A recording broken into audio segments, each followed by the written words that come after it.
7 months on from one of the closest local government elections in the country's history, how does the voting public view Andrew Holness, Mark Golding, JLP, or PNP? We send the data scientists from Blue Dot Insights into the field to canvass the views of the public, and the results are in! Tune into Nationwide 90 FM and all our social media platforms from Monday, September 23 to Friday, September 27, as we reveal how the voting public feels about the Prime Minister and Opposition Leader, plus the parties they lead. This is the best advertising opportunity anywhere on radio over this period, so do contact our sales department at 876-630-1210. It's the Nationwide Blue Dot Polls. I would side a lead.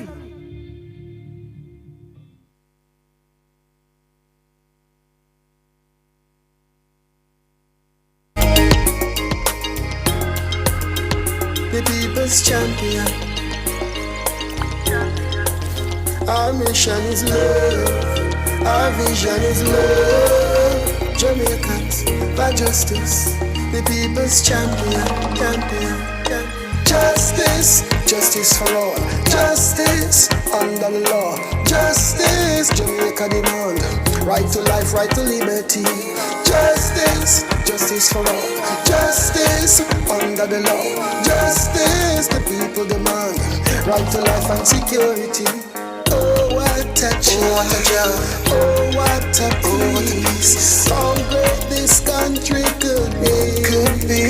Respecting your rights. Respecting human rights. What a wonderful nation this could be. Out of many we are one in a Jamaica. Make it a better place for the boys and girls. Created equal by the creator. For equal rights and opportunities. No to unlawful detention and police brutalization.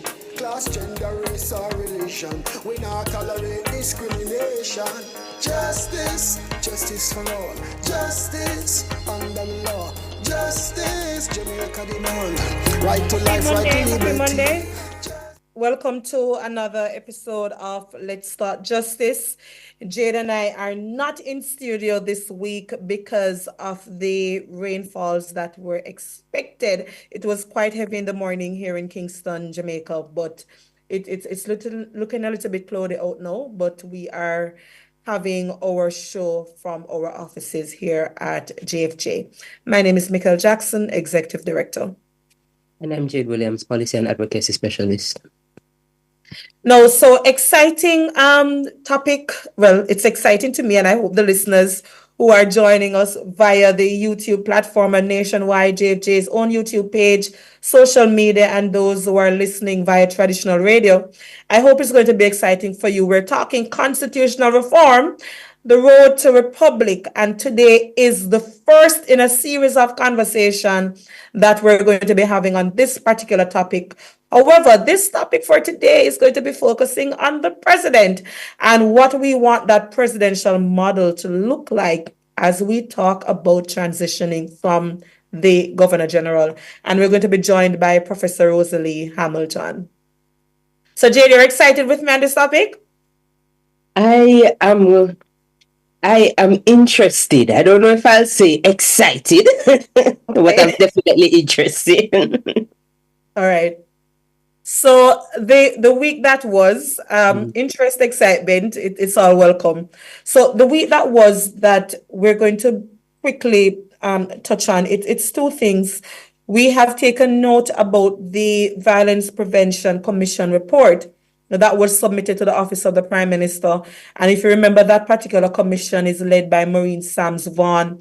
It's going to be having recommendations how to address domestic violence, corporal punishment, and just how to do general violence prevention and control in the country. So we're looking forward to that particular report becoming public, and then we can have further discussions around the recommendations once we are made aware of the same. The other matter I just want to quickly touch on before we go into the substantive topic of today. Last week, we had raised some concerns from our end here at JFJ following a report, coming from the Jamaica Gleaner regarding the establishment of the Access to Information Tribunal. Now, following that report and the areas that were flagged as areas of concern from attorney at law Andre Earl, we have since been advised as a country by the Information Minister, Dr. Dana Dixon, that the ATI Tribunal will be established soon. Now, if our listeners would recall, the Access to Information Tribunal is required under the Access to Information Act to ensure that your constitutional rights to seek and receive information is so guaranteed. So if you submit an ATI request to any government agency or ministry or department, and they do not comply with the ATI Act, then you would have an opportunity to appeal that decision or whatever issues you would have come across. Now, this particular tribunal has not been in effect. No tribunal was established since about February of this year. Several months have passed. And though we have gotten the update that one would be established, I don't recall a timeline being shared by Dr. Dixon. And while we welcome the update, it is still problematic that we don't have an idea of when, so that we can hold the government to account. And the bigger conversation, part of which we're going to be having today, if it is that the Governor General is to be the one appointing these bodies or these persons, who do we hold accountable? Do we hold the office of the Prime Minister accountable or the Governor General's office accountable? How do we hold the leader of the opposition accountable as well? Because this is a remnant or reminiscent rather of a similar issue that we had early on in the year around the Public Services Commission.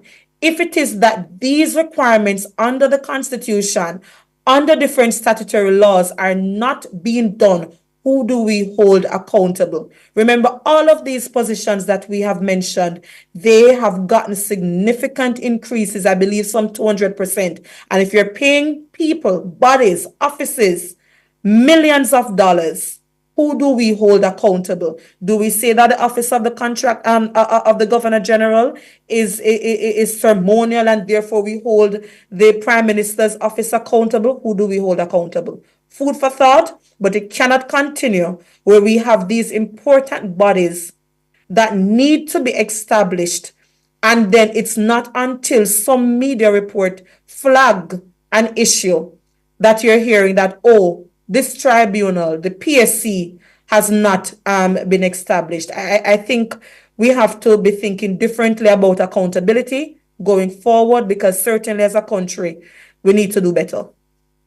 Right?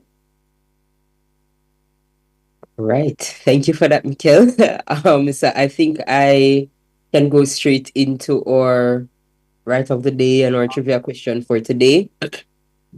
So our right of the day for today comes from section 13.3M of the Constitution, and that focuses on our right of every citizen in Jamaica to be qualified to register as an elector for elections to the House of Representatives and to be so registered, and for those who are registered to vote in free and fair elections. So that is under section 13.3M of our Constitution. And shortly, it's our right to vote. Now, we also have a trivia question for today. And for those of you bright sparks, today's trivia prize is a little bit extra because the question is a two-pronged question. So the question is, when was the last change to the Constitution made? And what was the change that was made? So if you know the response, you can send a WhatsApp to 2397583. You can also respond in the live chat on Nationwide's YouTube or on JFJ's YouTube, or you can respond on our Instagram, JA for Justice. Alrighty, so the exciting topic for today, constitutional reform, Road to the Republic. Now, we have not had major changes to our constitution since becoming independent in 1962. The last major change, and I'm using the word major here because of Jade's trivia question, happened in 2011 when we had our Charter of Fundamental Rights and Freedom. When we look at the comprehensive effort that was taken in the 1990s, there is a very good report that I still urge people to go and read, because it had recommendations coming from all areas of civil society and the public regarding whether or not we should make changes to our Senate, the types of electoral reforms. Unfortunately, several of those recommendations were not taken up, but again, we recognize the last major change, not the last change now, the last major change being our Charter of Fundamental Rights and Freedom in 2011. Now, in this current dispensation of constitutional reform, you would recall that we're going through a three-phase process, and we're now in phase one. We have a little bit of a challenge with that phased approach, but just to indicate that in phase one, the Constitutional Reform Committee that was established by the Ministry of Legal and Constitutional Affairs, they're going to be looking at what you call specially entrenched provisions. Those are the major things that require not only the two-third majority vote in Parliament, but also a referendum by the people to make change. One of those major changes would include changes to the head of state, which is currently the monarchy represented by the Governor General in Jamaica, to becoming or adopting a new president. The question is, what type of president are we looking at? That's the conversation for today. But just to indicate that in the other two and in phase 2 and 3 of the constitutional reform process, we're going to be looking at other areas, for example, the Charter of Fundamental Rights and Freedoms, right? So just to give you that general synopsis of what is to come and the major topic for today. And I'll just tack on to that JFJ would have made some oral presentations to the Constitutional Reform Committee last week on the phase one part of the constitutional reform process. So I do believe you could still access that stream if you are so inclined. All right, so we're joined today by Professor Rosalie Hamilton, an expert in the area. She's also founder of ILE. Prof, sorry, my mind, when it's Monday. Can you remind us, Institute of Law and Economics, yes. Yes. So we thank you, Prof, for joining us. But just before we get into the conversation with you, so the listeners can be aware, we're going to be talking about what your very good article that you wrote several weeks ago about what type of presidential models we're looking at, the dangers of some of the other systems that people perhaps would be calling for, the powers of the Governor General and how we transition those powers to the office of the presidency, and what type of presidential model, executive versus non-executive. So just to have the listeners be aware of what we're going to be discussing as they stay tuned, but we take the break.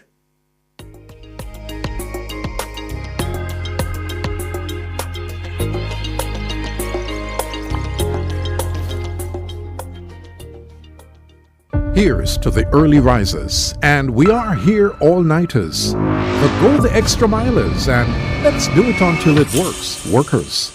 People who are powerful because they power through.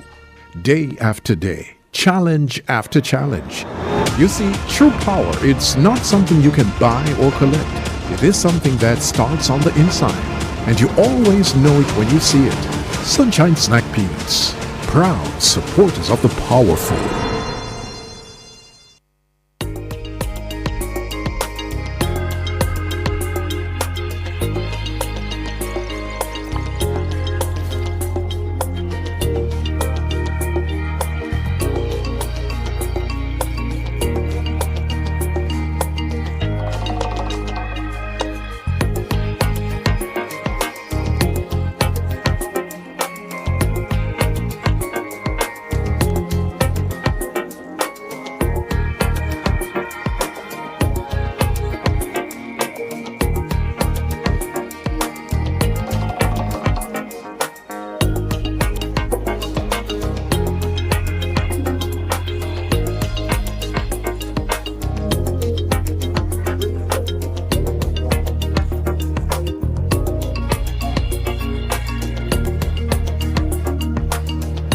I'm not sure if something is from my end. We're back.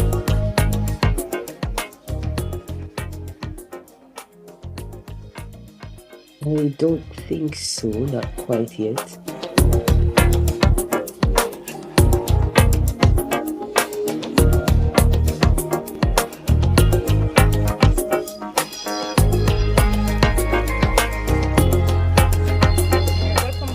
so let's start justice. This is what happens when you're playing remote hosting of a show. But thank you so much for staying tuned.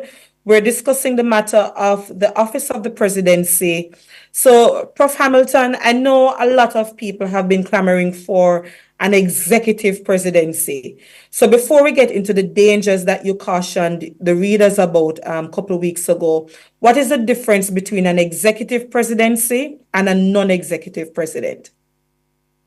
Okay, so when we talk about the executive, we're really talking about the people that are taking the reins, operational reins of running the country. And we should think about their role as different from the lawmakers, the legislators. And although some individuals who are in the executive wear two hats because they execute the law as well as make the law.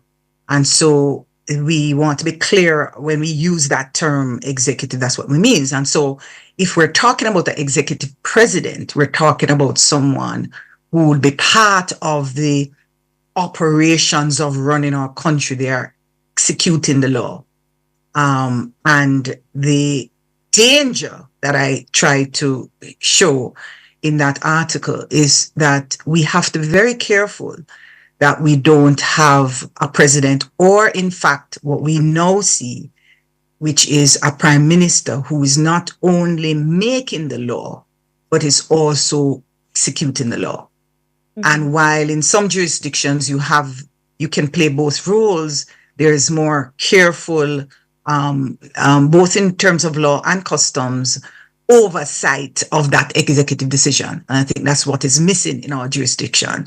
And so people think that by, having an executive president, then we can have this clean separation. But you look in other jurisdictions, you say that's not so clean. So there's a lot more details there. So the idea is basically president who is not involved in the day-to-day running and operationalizing our laws is a non-executive president, and one who would be an executive president.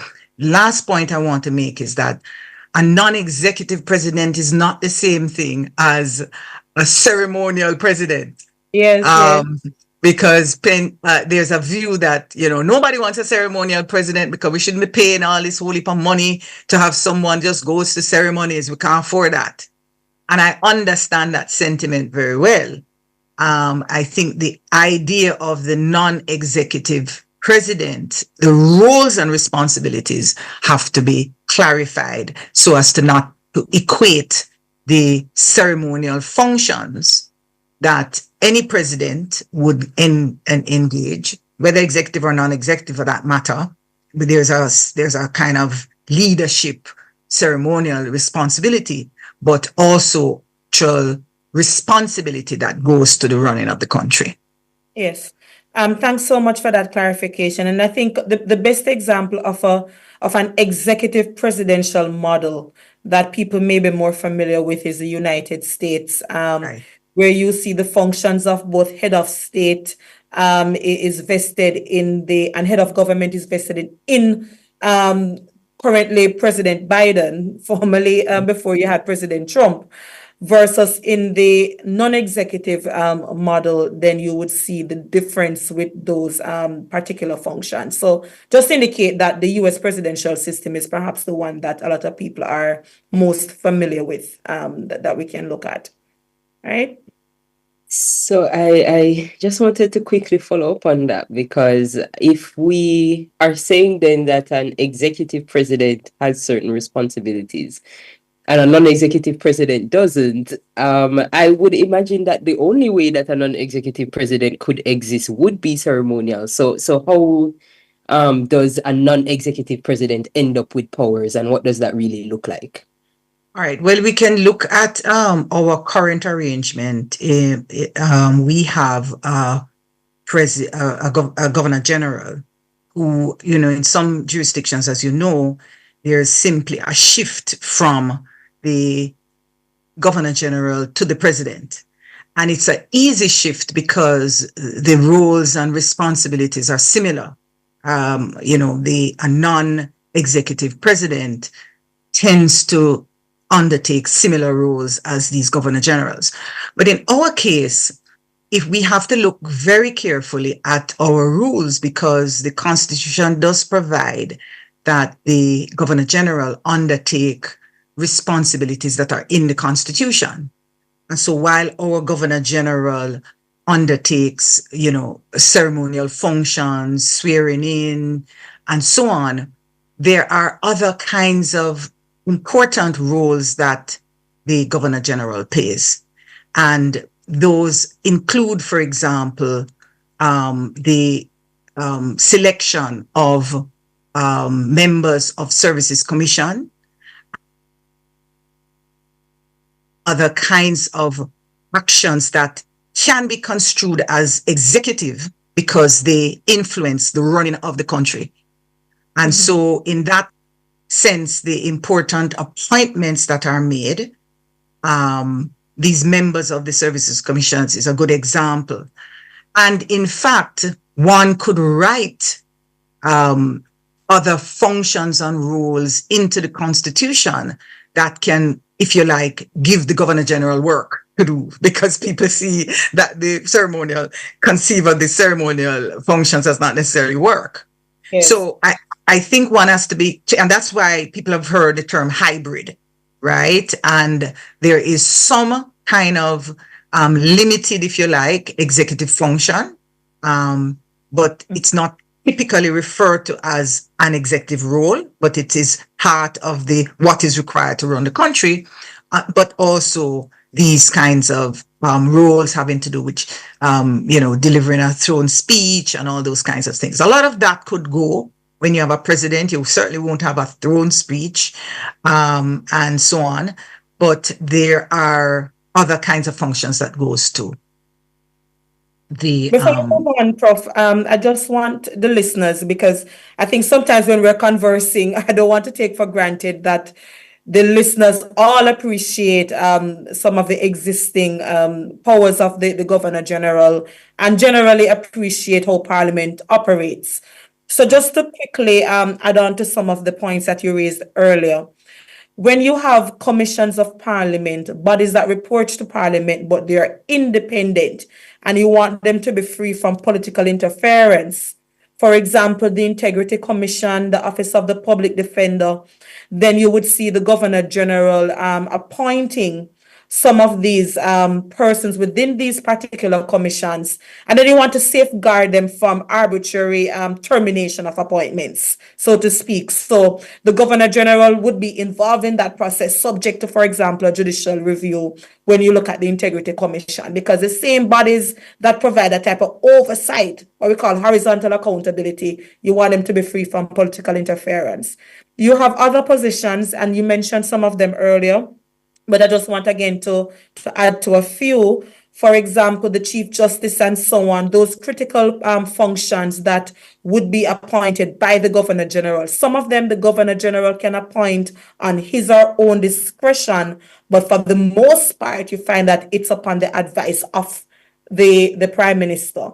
And one could argue that even those that the Governor General has that type of discretion to appoint, or to make a decision around, because of our independence, our sovereignty, what you most likely find is that the Governor General simply do what the Prime Minister or the other bodies would recommend.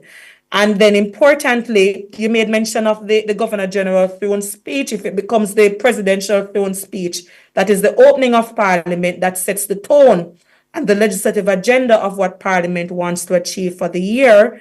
And then if you could just walk us through, Prof, the lawmaking part of it, the formal approval before bills become law. If you could just And that's very important, because the idea that we have a signatory to our bills is the completion of that lawmaking process. And there is an important discussion there about whether you want a president to simply rubber stamp and sign these, without more, or whether that process should be a little more thoughtful about, another set of eyes Obviously not an individual, but a team, the office of the president that has a team that would scrutinize bills. And those are discussions that are in play. But it is important to understand that the head of state would play an important role in completing the legislative process. There's also the idea of the vesting of the executive power of the state in the hands of a head of state that ultimately makes the decision about and formalizes the whole appointments, the election results and the prime minister, leader of the opposition and so on that we see in these swearing in and these official roles. But it's important because that kind of stamping of the authority of the executive is done through our head of state. So, that role in legislative process is quite important. Mm-hmm. If we could shift the attention a little bit, Prof. I'm not sure if you're in the position now to walk us through what the CRC is recommending. And I want to separate some of the conversation now in terms of the nomination and the election process of the president versus the powers of the president. So I want us to get to the powers at the end, but Yes. for the public to appreciate how they can be involved based on what the CRC is recommending. And I can interject, Jade and I, with what JFJ is recommending. But are you able to walk us through what the CRC is proposing? Before I do that, let us step back a bit, because I think that when we engage and the society is now engaged in this conversation of a president, it's inserted in a conception of where we're going that I think we need to step back and reflect on. The move to a republic is characterized as an important step in the decolonization process. I think we have to unpack that idea. What exactly does that mean? Because remember, at independence, we made one big step on that decolonization role. We no longer had a governor. We moved away from the governor who is actually making these decisions and implementing these decisions, acting as a real monarch in our context, right? And we shifted that change. And so the question is, why has not much changed? You know, if you look at other jurisdictions in the Caribbean, we don't have to go very far, and we can see that they have moved away from the monarch, right? And they have decolonized. That thought for me, please, because we're upon the break, and I love the thought process around decolonization and the importance of it before we even get into the specifics. Roles and responsibilities, absolutely. So we take the break.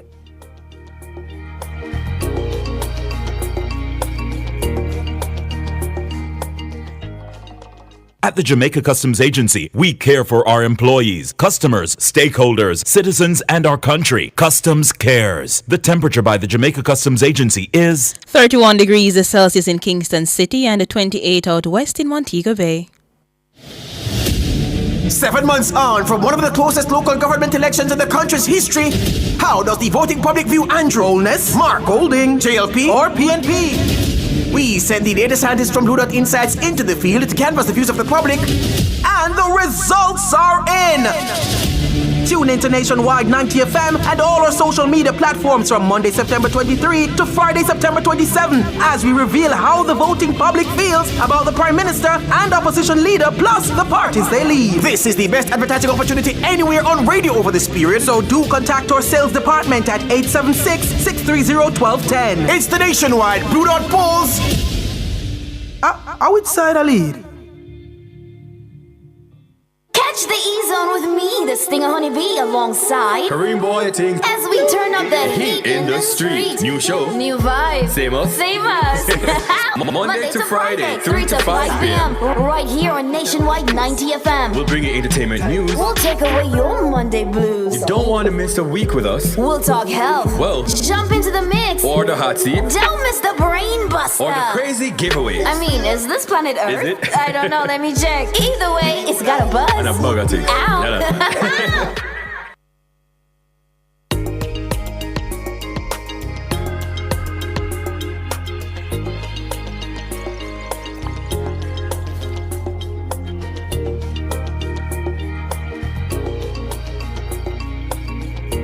All right, welcome back to Let's Start Justice. Again, because we're remote, there's a little bit of a delay and we're not having that good in sync with the producer and the tech team as we would like, but we certainly thank you all for staying with us.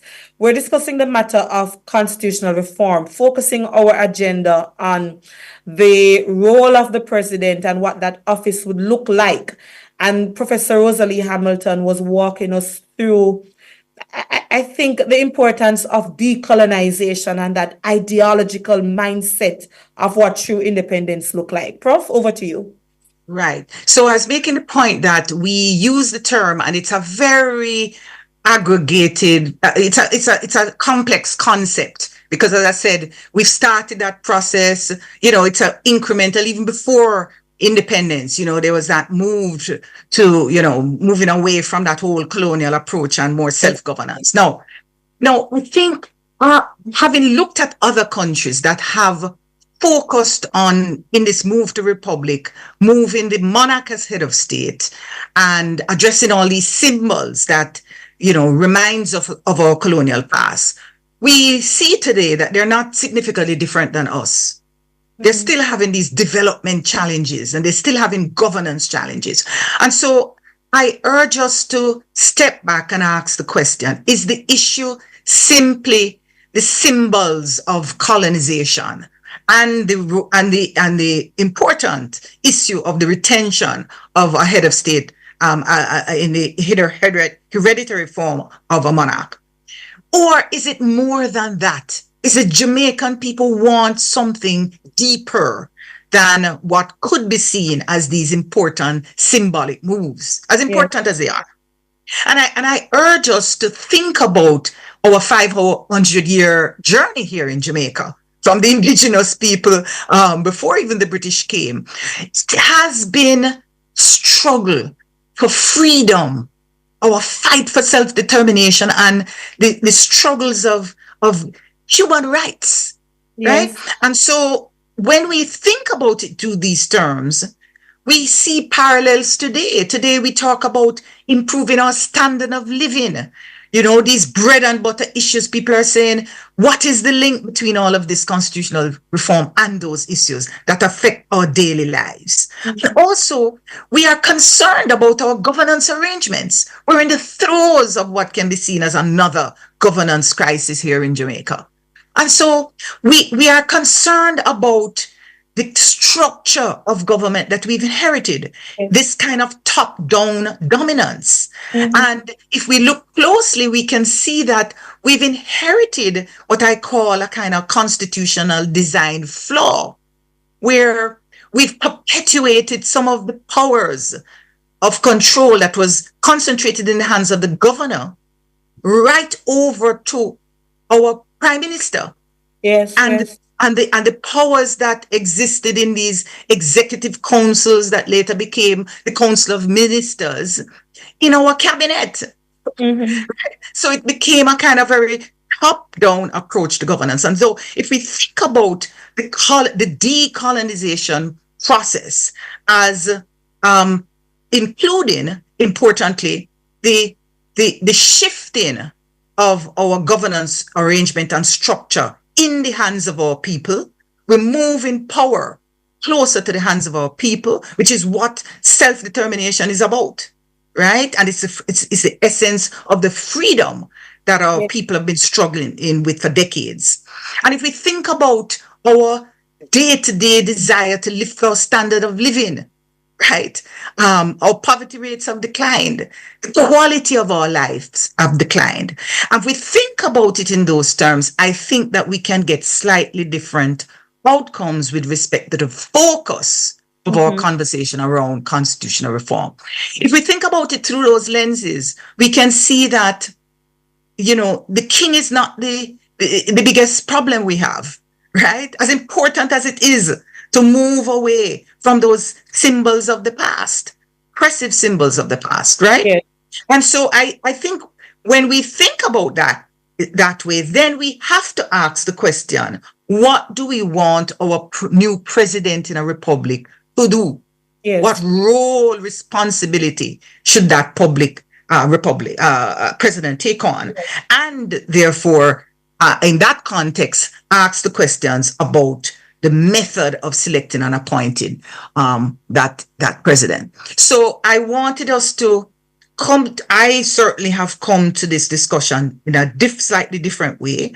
I think that when you use the macro lens of a decolonization process, then the focus tend to be on let's move the governor general and the monarch as head of state, and because that's the elephant in the room, if you like, with respect to that, the symbolic shift.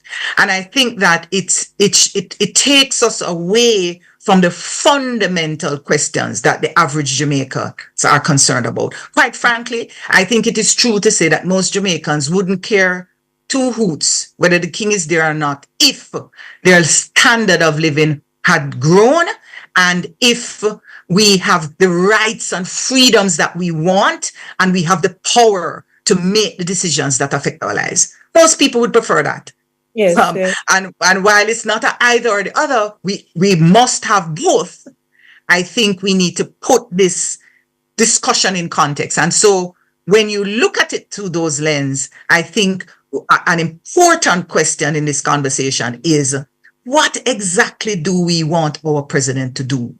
And one other point, when we think about these key issues, and we can simplify them in terms of two things: the economic concerns that we have on the one hand, and the need to restructure a government that can reflect our will and to move away from what we've inherited as a kind of top-down governor-driven type decision-making process. Yes, we understand we've inherited, the rules are there. We understand that our founding fathers made it very clear that they had no problem with the constitutional framework we inherited. So we made no significant different change until we got to 2011 with Chapter 3. All right, so we understand all of that.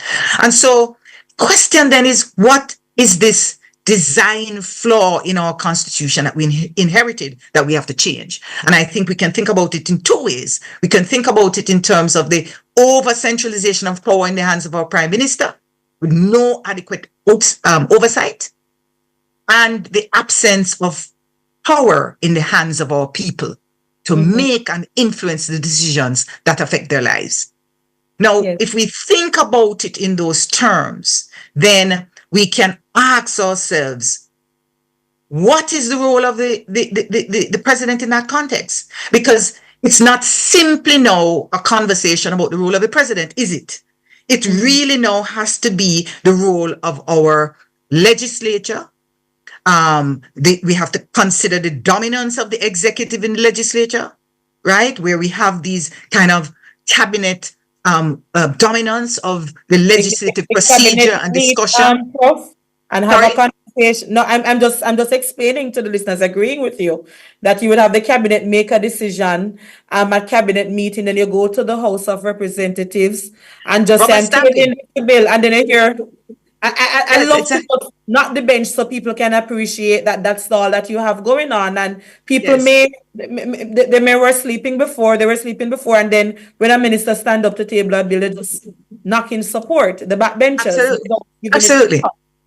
So we Jamaicans have to ask ourselves, is that what we send our representatives to Parliament for? To simply rubber stamp cabinet decisions, right? Ought there to be a role, as is implied in Section 69, subsection 2 of our Constitution, where we hold our cabinet and the Prime Minister accountable to the legislative house, the members of our legislature who are not part of the executive? That's the way we can provide better oversight. That's the context in which you've had, several changes of a prime minister in Britain. It's the people who dominate the parliament, who are not in the executive, that is critical, like many people in the society, about the decisions made by a prime minister. And if we had that system in place, in fact, what's happening right now could trigger a vote of no confidence. But it would have to be led by the members of the majority party who is dissatisfied, plain wearing their hat of their oversight role, because they are there representing the people, not a political party. All right. So that's kind of where we have to get to. And of course, there's an important conversation about the role of the Senate. Because do you want a Senate simply to be rubber stamping decisions again? Or do you want a Senate that can play a more active, deliberative role that may be somehow linked to our development prospects? Those are conversations that we need to have. So I say all of that, and I'll stop now by saying this conversation ought not to be focused as many Jamaicans do, and it's largely because of how the conversation have been driven so far as in this first phase, as a conversation about moving our head of state, right? Without more. I think we have to look at how that head of state fits into our structure of government. Because if, for example, we want to provide more decentralized decisions such that people in communities up and down Jamaica have a direct say in the kinds of decisions that can improve their communities, then we have to ask ourselves, does our head of state play any role in that? Mm-hmm. No, I'm happy you said that, because one of the issues, I mean, for those of us who understand how Parliament works, for me personally, to be voting on this particular matter in a referendum, Prof and listeners, if you cannot tell me how exactly the relationship between the legislature and the executive is going to be a little bit more balanced, where there's greater accountability, then I'm going to be having some difficulty. Right. And I think that is something that the people are also calling for. How do you manage the issue of maladministration and so on in the process of the head of state and the role in all of that? So we can talk about changing from Governor General throne speech to presidential throne speech, but what exactly does that look like? Is it the case where the office of the Prime Minister continues to prepare something and somebody just read it out? But yet still at the end of the day, we don't have a sense of, you promised us 10 bills for the year, but we only got 2. What does accountability looks like? So absolutely. And that is true whether you have an executive or a non-executive president. Exactly. So if the gaps, as we have flagged them now, is not really going to be changed, what exactly are we doing? But I want us, at the other side of the break, Prof, I have to take the break at 1:45. I want us to get into the election process and what the CRC is proposing and the challenges you have flagged with that, and JFJ can share our own concerns as well. So we take the break.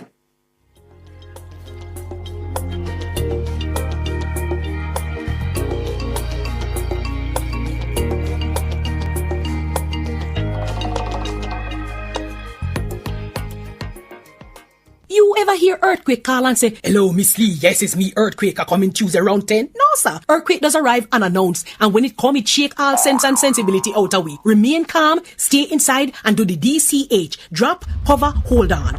Once the shaking starts, you know it's earthquake. Make a quick move to a safe place. Don't run to the door, we are in the exit. Stairs might block up or full of people. Elevator, avoid that, because you might get in and poof, power gone, and you're stuck in that box without ear. Drop, cover, hold on. A message from the Office of Disaster Preparedness and Emergency Management. News on the go. The latest stories from Jamaica and around the world are literally a finger tap away. Keep up to date with Teen Revolution 24 hours a day online via nationwideradiojm.com. Listen live, read the latest stories, hear every soundbite. Be a part of the vibrant online debate via Facebook and Twitter. Now you can get all your favorite premium nationwide content at your convenience. Visit the Android Play Store and download it for free today. nationwideradiojm.com. All day, every day. Team Revolution.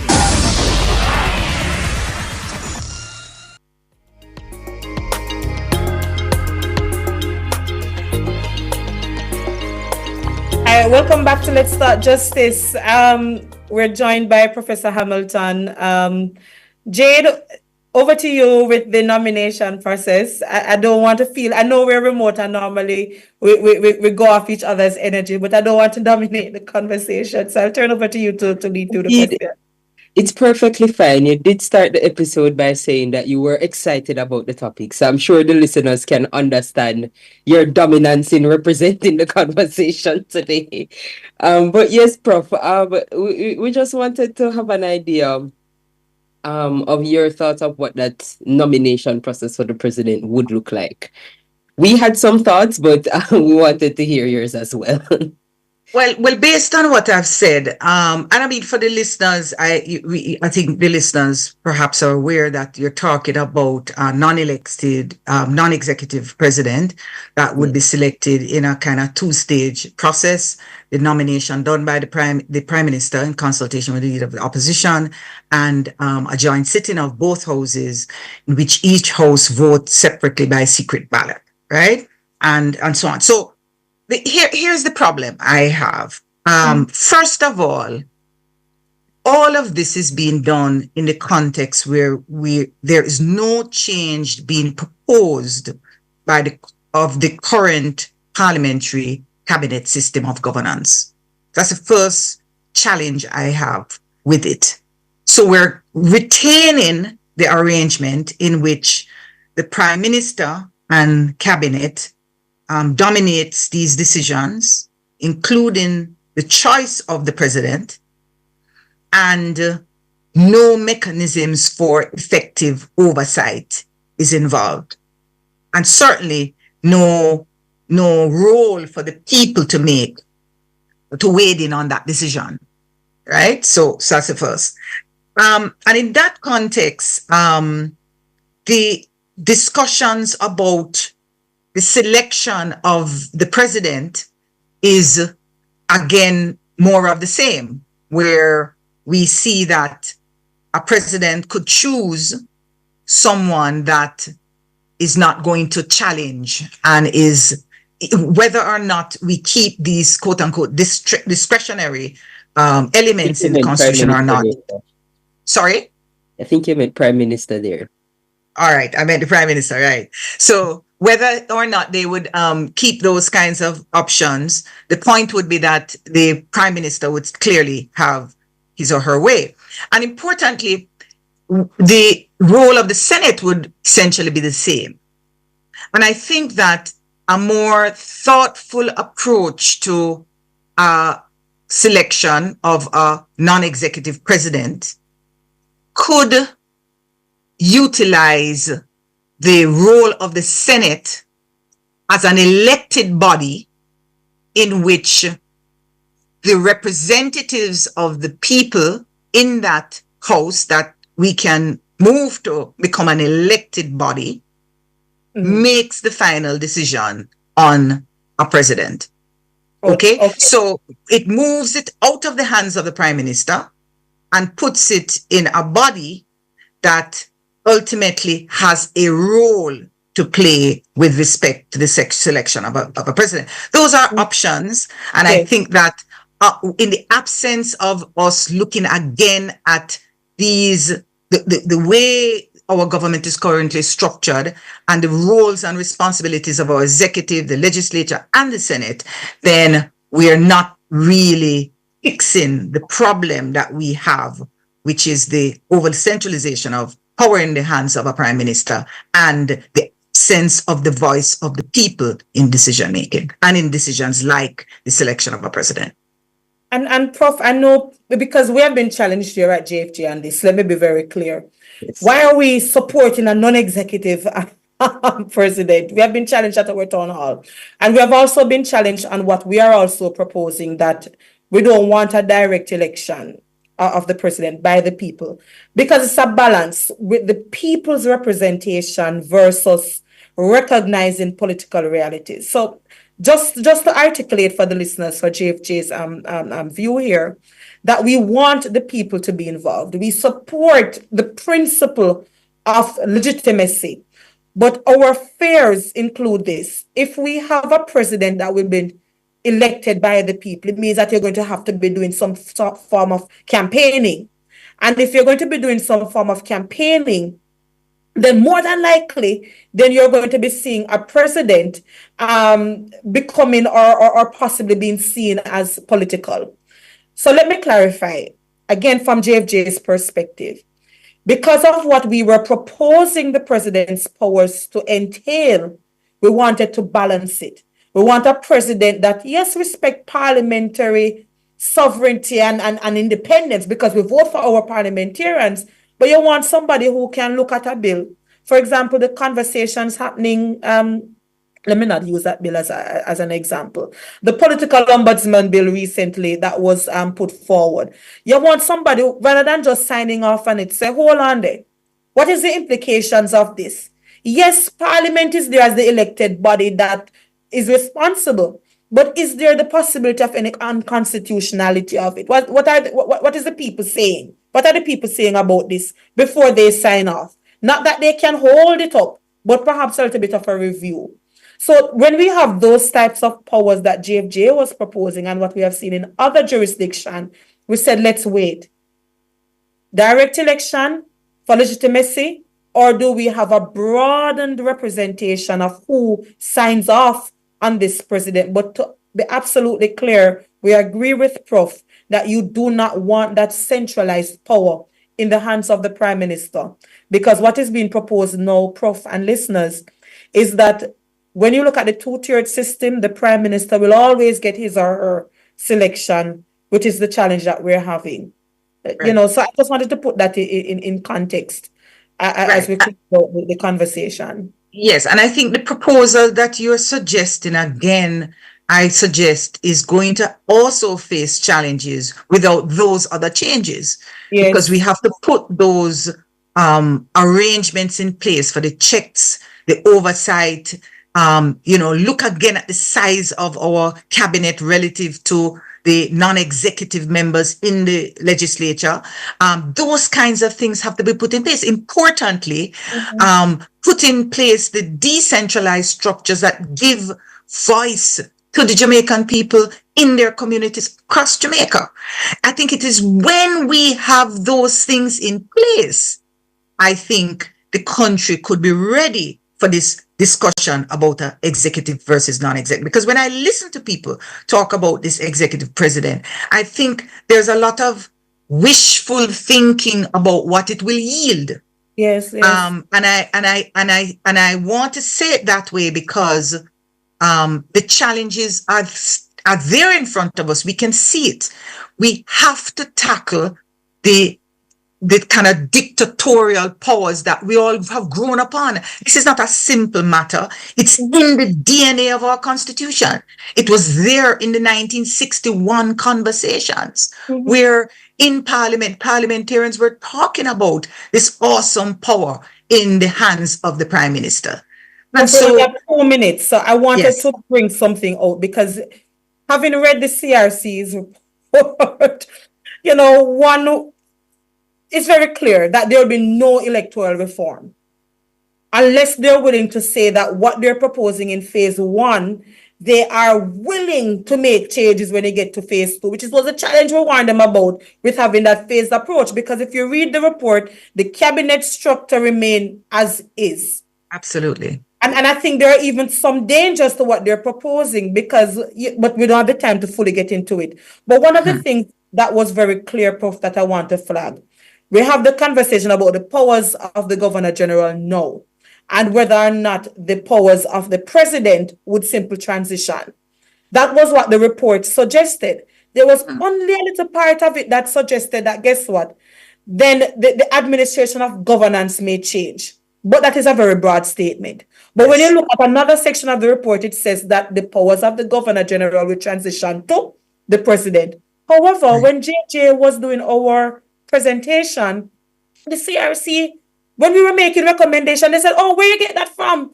Because the approval of the bills before they become law will be removed.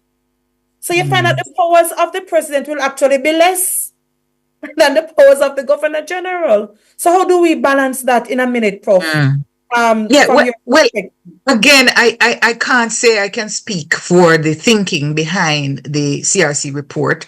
I think there's a lot of details. At this point, in a minute, I would just urge Jamaicans to not simply look at this matter of a head of state as an act in and of itself that is going to yield the outcomes that we want. There's much more that needs to be done. And I think we can work those out in a system that we know, we understand the problems we have, we can move to fixing them. And when we see that it is not working with the changes that are going to revolutionize the governance arrangement we have in this country, when we start to put serious power in the hands of individuals and communities and down Jamaica, when we begin to hear different innovative approaches to our development challenges, and it's not simply waiting for a cabinet decision about how to develop our country, but and we know how good we are. We've seen it in our sports and in our music and so on. When we begin to unleash that creative energy in the Jamaican society, then we can ask ourselves, what better can our president do to improve where we are? Should we make him or her an executive or not? That's when I think the conversation is needed. Thank you so much, Professor Hamilton. As usual, I really enjoy listening to you speak. So I hope the listeners and Jade, I hope you're a little bit more excited and not just interested. Well, I'm certainly more informed. That much I'll say. She's not with us with the excitement. Thank you so much. I appreciate your views always. That was Professor. Thank you so much. I am excited about the future of our people and our country if we really roll up our sleeves, get involved, and act and push the society where we want it to go. Thank you so much. Yes, appreciate it. Jade, your trivia. Yes, I'll quickly give that information before we are cut out of here. But the trivia question was, when was the last time the Constitution was amended and what was the change? And our winner is Alex Smith on Nationwide YouTube chat. I'm going to ask you to send us a WhatsApp, Alex, to 2397583 so that we can send your prize. But the answer is... But Alex didn't answer the other part of the question. He only answered one part. Oh, well, that's true. So I guess Alec has to get half the prize because it was a double prize this week. So Alec has to get half the prize. But I'm going to give the answer now. So the last change was made in July of 2023. And the change was to Section 96.1 and Section 121.1 of the Constitution, which would have changed the age of retirement for both the Director of Public Prosecutions and the Auditor General. Yes. Heavy topic, but we will try and break it down so that, more of us can be excited and interested in constitutional reform as we talk about the road to republic. So thank you as usual for joining, and we will see you all next week. This is Let's Start Justice. My name is Michael Jackson. And I'm Jade Williams. Next week.